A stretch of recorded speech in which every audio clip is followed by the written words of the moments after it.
That is the problem. The problem is that we don't have access to our wealth because some people are denying us access to that wealth. Who are these people? Who are these people? Foremost is the African National Congress, the ANC. The ANC is stealing from my tribe, and they're stealing millions, billions, almost coming to trillions now. And this has been going on for the past 15 years. Today, I'm going to address you in English so that what we say today must be heard by as many people as possible in the world who do not understand the Batswana language. So let me start first by introducing this person that you are seeing today. My name is Kafela. My surname is Kafela. Kafela, Kafela, Roman 2 at the end. That Roman 2 is a title. I am Kosikhulu Kafela II, which translates to King Kafela II. I'm king of Bakatlaba Kafela traditional community, which resides in 2 countries, Botswana, the capital is Muchudi, and in South Africa, Northwest Province. The capital is our village in Northwest, in Soulsport, called Muruleng. Muruleng. Get that word correctly because I'm going to be referring to it time and again. Muruleng is our capital in the Northwest Province. And I'm the king of this tribe, which occupies these 2 territories divided by a colonial border. I myself was born in the United States of America in 1971. I'm a citizen of Botswana and I'm a citizen of South Africa. Our tribe is one of the wealthiest tribes in Southern Africa. Our wealth resides in mineral deposits that lie under our land, our farms in the Northwest Province. These minerals are mostly platinum, chrome, copper, iron, and even minerals that are called minerals for the future, such as vanadium and many others. We have it all in our land. And that's why we say we are one of the wealthiest, if not the wealthiest tribe, traditional community in Southern Africa. This land that we own in the Northwest Province is in farms. It's farmland which has title deeds. Farmland, just like any farmland that may be owned by any other farmer who has a title deed to his land. How this land was acquired is a matter of historical and legal record. It's there in the history books.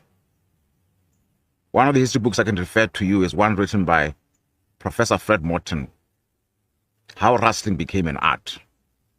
It tells you the story of how our forefathers acquired these farms, partly by wars in the 1800s, but most significantly by purchase. During the difficult times when Paul Kruger was terrorizing everyone in the Transvaal, our forefathers had the wisdom to outsmart him in purchasing our land back from him. They paid money to acquire Soulsport Farm, which is where Muruleng is housed.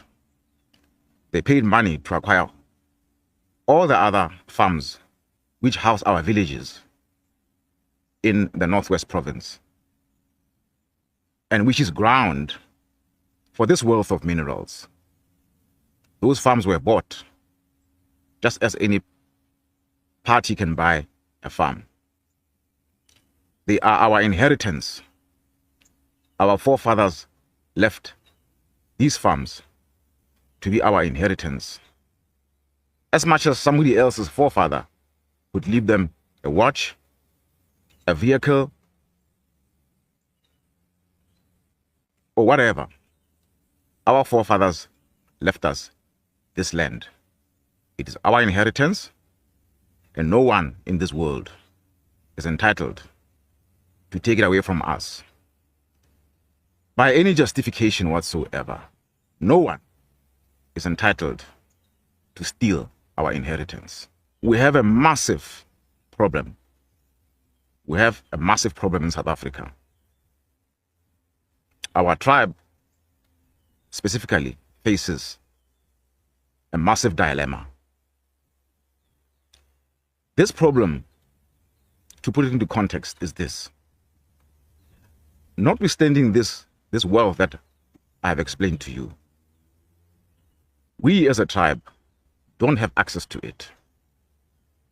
The tribe does not have access to it, and I, as the king, the supreme monarch, I too don't have access to our wealth. We all live in poverty as beggars, despite all this wealth that I've shown you.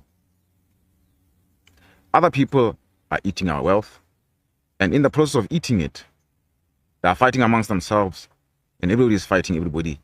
There's so much conflict in my land. There's so much conflict in my villages as a result of the mining activities that take place in an environment of utter lawlessness. That is the problem. The problem is that we don't have access to our wealth because some people are denying us access to that wealth. Who are these people? Who are these people? Foremost is the African National Congress, the ANC. The ANC is stealing from my tribe, and they're stealing millions, billions, almost coming to trillions now. And this has been going on for the past 15 years. I migrated to South Africa from Batswana on the 21st May 2012 because the tribe approached me in Muchudi with a complaint that I must come and assist them to deal with this dilemma, that there are people stealing from them and they require intervention of the monarch sitting in Muchudi to deal with our problems. So that is the problem. The ANC is stealing from Bakatla. In a short while, I'll explain to you how that is happening and give you the evidence. But to give you an idea is this. The ANC has formed, aided, abetted, and supported 3 mafia groups that are at the forefront of stealing from us. Let's call them for the sake of discussion. There's the Murule Mafia. Muruleng is the capital. We have people there who are occupying the village, who are occupying the tribal office, who are occupying our land, who are occupying our assets against the law. And when I say against the law, I mean it against the law, against existing court judgments, against existing Commission of Inquiry reports, and so forth that I will elaborate upon in due course. So there's the Murule Mafia, aided, supported, abetted by the African National Congress. And there's a second mafia, which in Northwest they call the Klerksdorp Mafia. These are blokes from Klerksdorp and other places who are occupying the Premier's office, ANC deployees, occupying the Premier's office, occupying COCTA, that Office of Cooperative Governance and Traditional Affairs. Yes, people have been deployed to these offices, and they are mafia, organized by the African National Congress, because it is their deployees. Then there's the third, which I call Lituli House Mafia. These are blokes from the Eastern Cape and other places who control Lituli House. And they've told themselves that they have a right or an entitlement to bully everybody in South Africa because they control government. They are now deep with their teeth and to their eyeballs in Bakata affairs. We have a gang that is robbing us for the past 15 years and still carrying on today. The mastermind is Murule Mafia, whereas on the sides, everything is aided, abetted, and supported by the African National Congress from the Tulia House. Murule Mafia, we've been through them.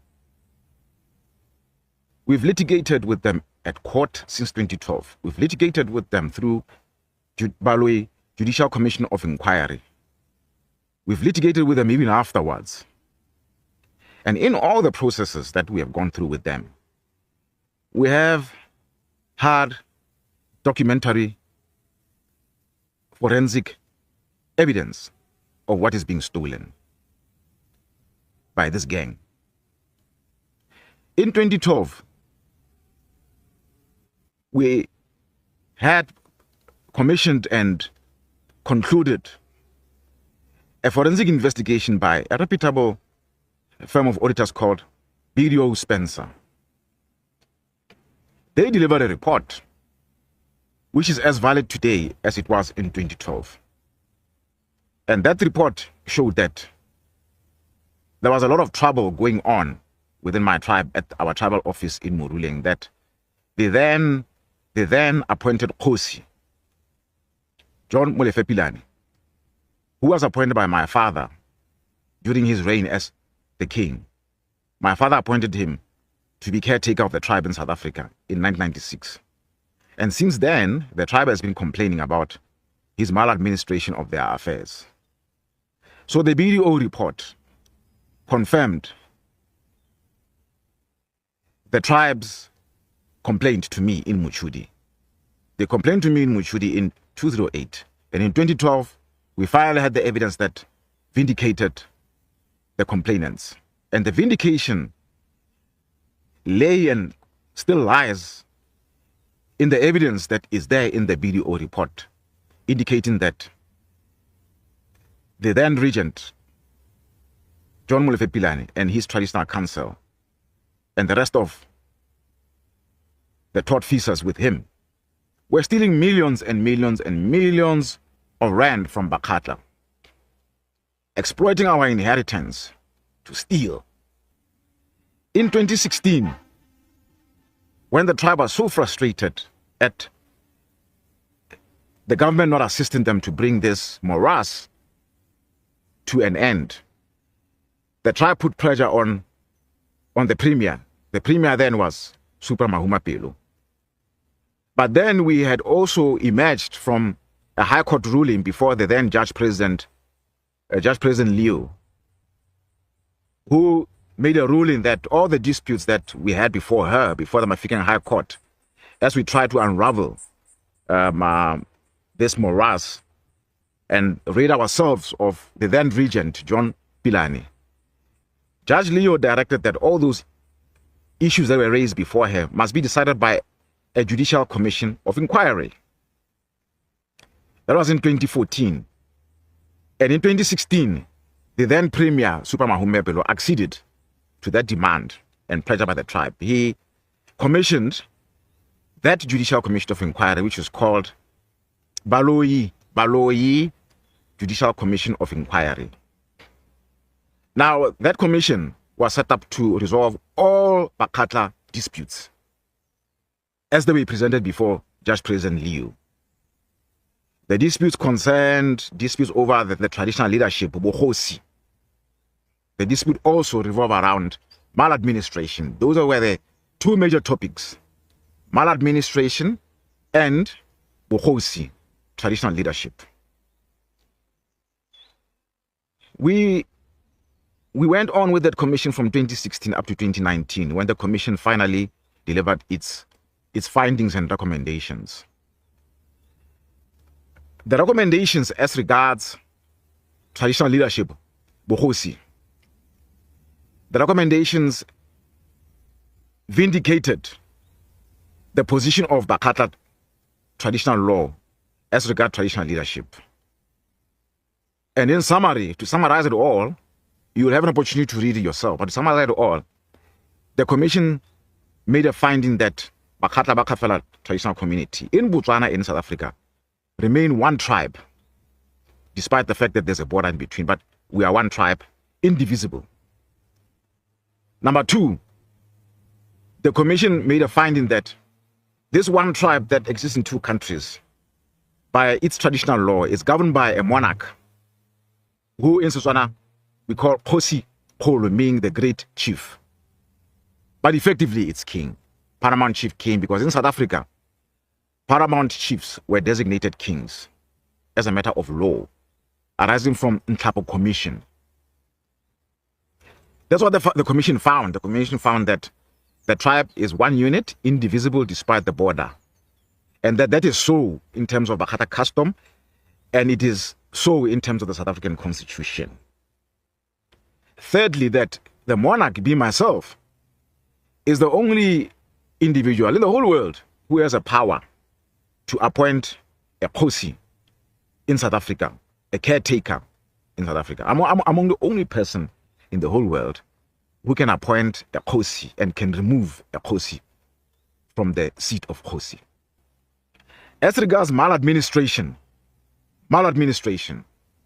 what I call robbery of Bakatla, the commission unraveled a lot of evidence of no more millions. Here now we're talking billions and billions and billions and billions, segregated in batches of millions. 300 million there, 500 million there, 950 million there, 1.2 billion there, and so forth and so forth. The evidence is riddled all over that commission report about the robbery of Bakatla by this mafia group. It's billions that is being stolen from us. Oh, by the way, the commission also, with the benefit of evidence from Professor Fred Morton, the commission also vindicated and validated the ownership of our land, as I've explained it to you at the beginning. It's there in the commission report. The commission also made a finding that the government state parties, that is the Premier's office and COCTA, have not been supporting the tribe in its various complaints about maladministration of its property. In fact, they have deliberately supported John Molefe Pilani in his maladministration of Bakatla affairs, in his robbery of Bakatla. Yes, the Premier's offices, they turned a blind eye to the whole thing because they were receiving instructions from the Tulia House Mafia to allow the gravy train of robbery to carry on.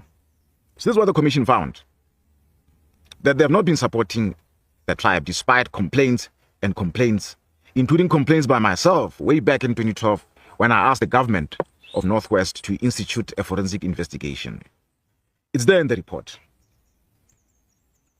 So the commission made recommendations that, number one, to bring order to Bakatla affairs, an administrator must be appointed, and simultaneous with an administrator being appointed, the Premier must appoint a forensic investigation to trace where exactly is this millions and millions and billions going. Because the commission by itself couldn't find where that money is going to. So the commission directed the Premier to commission a forensic investigation to support the administrator so that the Premier can give us answers as to where Bakatla money is going to.